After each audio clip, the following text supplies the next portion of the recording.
Fartos dos reiterados incumprimentos da Xunta co colexio, os pais do Ceipo Grupo de Ribeira decidiron mobilizarse para denunciar a situación en que se atopa o centro. En primeiro lugar, demandan que se retomen as obras para a execución dun ascensor no módulo de infantil.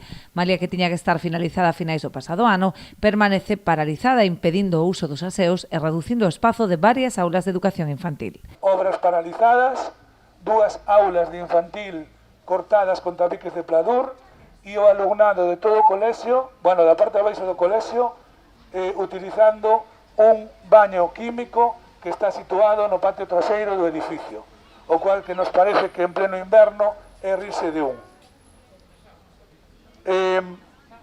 A Xunta pedimos explicacións por este asunto e non nos deu resposta. Pensamos que lle debe exixir a adxudicataria que remate dunha vez esa obra. A obra do ascensor. Non é esta a única demanda da AMPA que denuncia o mal estado da cuberta do edificio, así como outras eivas que presenta o centro, que precisa de investimentos urxentes, posto que data de 1949. Este curso cumpre 75 anos.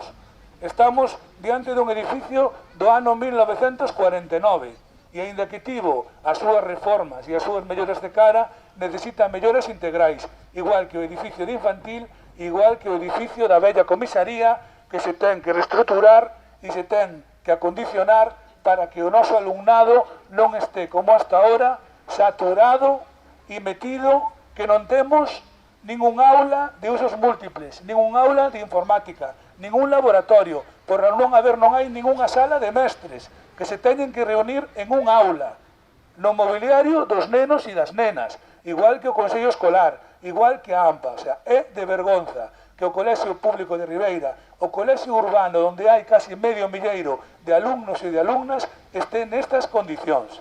Por non falar do patio escolar, que mete vergonza, a pista deportiva toda rompida, o pabellón que cae a cachos, etcétera, etcétera. Por último, pais e mestres volven demandar a incorporación de profesorado especialista, que se reduciu de xeito considerable con respecto ao pasado curso, contando únicamente no actual con 2 AL e un PT, nun colexio con máis de 400 alumnos.